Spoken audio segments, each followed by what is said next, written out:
Girls, I'm back here with the final section of Topic 9 and our final note video of the school year.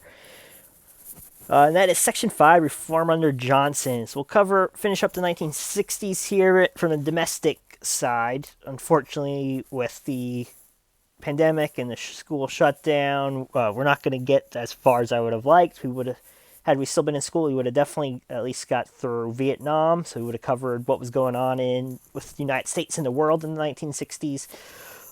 We would have covered the 1970s, the Nixon administration, Watergate, and at least got into the 1980s and the Reagan administration. But because of the short time, we did not. So make the best that we can and wrap up here with Section 5, Reform under President Johnson. So the objectives: evaluate Johnson's policies up to his victory in the 1964 presidential election. We'll analyze his goals and actions in his Great Society programs. We'll assess the achievements of the Great Society and create economic opportunities for citizens. And lastly, we're going to analyze the effects of the U.S. Supreme Court decisions in the 1960s under Chief Justice Earl Warren. 1960s is probably one of the most important decades for the Supreme Court. They make a lot of consequential rulings. Let's talk about Johnson. Johnson's pretty complex president. He would have been considered probably, if it wasn't for Vietnam, which we didn't get to talk about, he made some bad decisions, got us bogged down in Vietnam, lied about it to people, covered up his lies. If it wasn't for Vietnam, though, he would have been probably considered one of the best presidents in history, because his Great Society and domestic policies were very good. So a little bit about Johnson. He was born in Texas. He attended Texas State. He was actually a teacher for several years at a tiny segregated school for Mexican Americans. So he saw how segregation, how minority students and cultures were treated in the United States. So that really helped inform him later on as a politician. So he ran for Congress in 1937, served in the House of Representatives for 9 years before being elected to Senate in 1948. In the next 10 years, he rose to the position of Senate Majority Leader, which is the highest position for the majority party in the Senate, and proved himself a master of party politics. He then agreed to help JFK and be his vice president in the 1960 election, though him and Kennedy himself were not exactly the closest friends, but it did help Kennedy win the South. Well, he finishes up Kennedy's term in 1963 and decides to run for re-election in 1964. He chose liberal Minnesota Senator Hubert Humphrey as his running mate. There's a picture of Johnson and Humphrey. He would face off against Arizona conservative Senator Barry Goldwater, who won the Republican nominee. There's Barry Goldwater. Goldwater is really going to pave the way for the modern conservative movement that's kind of built on by Nixon, but really cemented by Reagan. We would have talked about the Reagan Revolution, modern conservative party had we got there. But Goldwater really is the one who started paving the way. And a lot of Goldwater's ideas are embraced by Nixon and definitely by Reagan. So Goldwater believed that the federal government was the federal government was the problem, not the solution. Another way to put in anti-big government. So he promised to rein in the government. He wanted to reduce its size. He favored significant tax cuts. He opposed unions.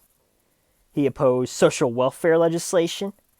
And he opposed government spending on education, public housing, and urban renewal programs. Many significant pieces to Democratic side. Well, Johnson's going to win in a landslide. He rode on the back of his impressive legislative record and the legacy of Kennedy. Remember, Kennedy was extremely popular when he was assassinated. Johnson was his vice president.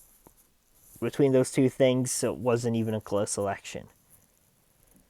The big outcome, though, was that the South was no longer solidly Democrat. we talked about that going all the way back to FDR and the New Deal. With when you have the African Americans become Democrats, you start seeing some of the white Southern Democrats moving to the Republican Party. By 64, though, it is no longer solidly at all. They have really embraced Goldwater, Republicans, and the conservative ideology.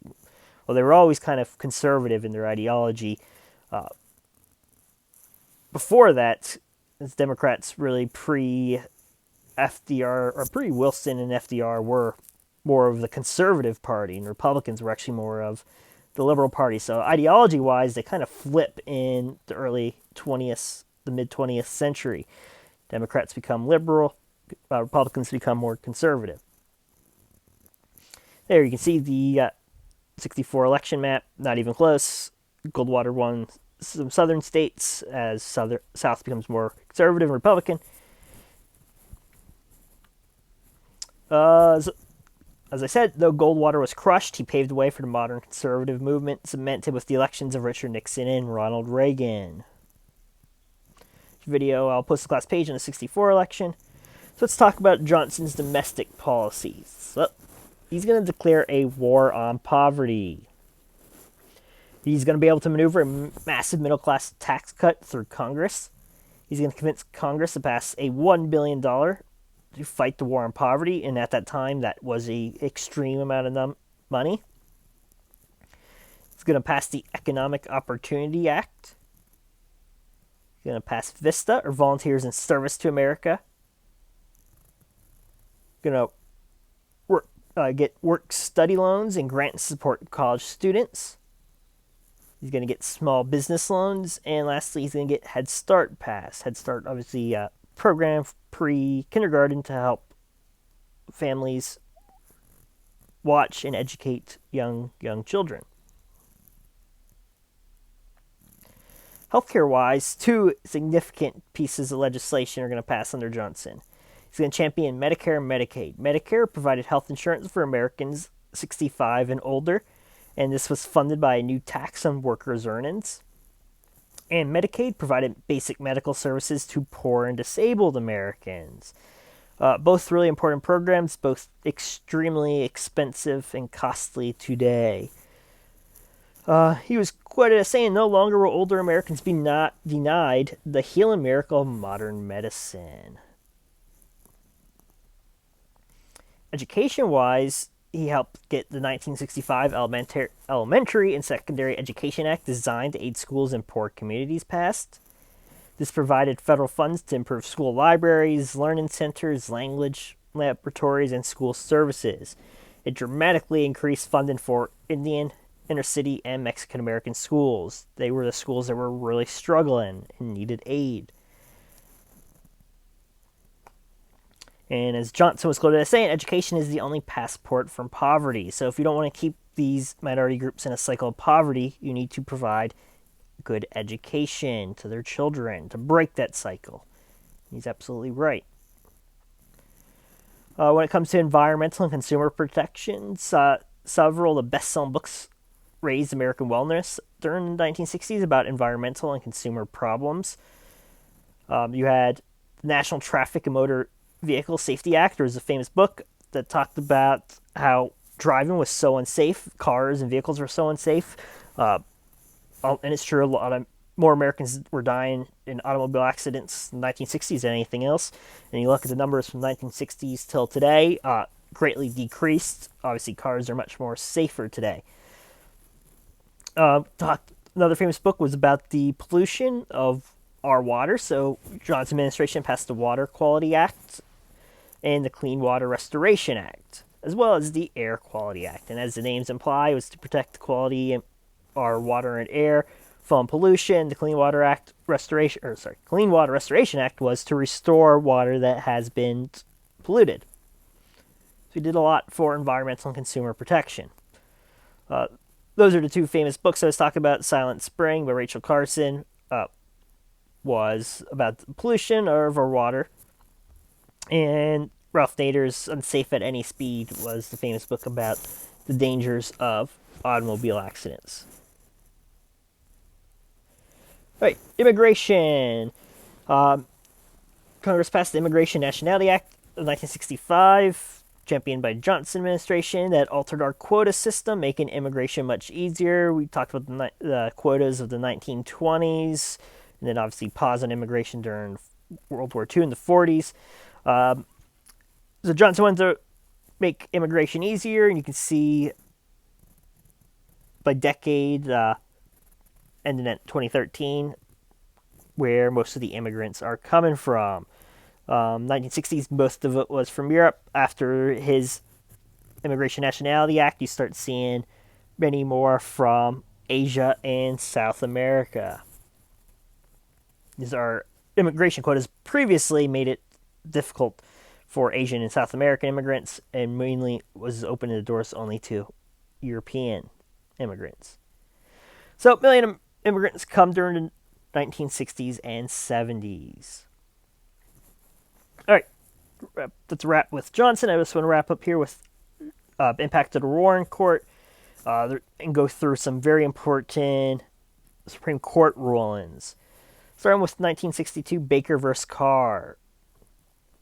This ruled in favor of reapportionment. Electoral districts needed to reflect its population. So we have the census every 10 years that determines how many House seats each state would get, which means how many electoral votes they would get. So it requires the census to determine how we reapportioned. In 1969, you had Tinker versus Des Moines. This ruled students did not give up all of their rights to free speech while in school. Again, this is only in regards to public schools, that you still maintain some level of free speech. It was about Vietnam War protesters in public school. 1961, you had Mapp versus Ohio, ruled that evidence obtained illegally was not admissible. So as a cop or investigators took evidence that was not obtained, maybe with like a search warrant, that means it was obtained illegally, it could not be used in the trial. 1963, you had Gideon versus Wainwright. This said accused criminals had the right to a lawyer, whether they could afford one or not. So if you were charged with a crime, you are now guaranteed a public defender, unless you can obviously pay to have your own private lawyer. 1966, Miranda versus Arizona ruled that accused criminals had to be informed of their Fifth and Sixth Amendment rights before being questioned. That's the right to remain silent. Anything you say could be used against you in the court of law, etc. Also known as the Miranda rights. 1962, you had Engel versus Vitale. This said prayer in school was a violation of First Amendment rights. Many public schools previously in our country's history, up until 1962, still had prayer said. That is a violation of First Amendment rights, which guarantees freedom of religion. So that can now no longer be, prayers can no longer be said in public schools. And in 1963, Abington versus Schempp outlawed Bible readings in public schools, as that also violated First Amendment rights. The last two dealt with religion in school. Obviously, these were greatly argued by conservatives at the time, who felt that these Supreme Court rulings were wrong. Regardless, though, great video on the Warren Court that will go a little bit more in depth on all these court cases. I recommend you watch. And that is a wrap, guys.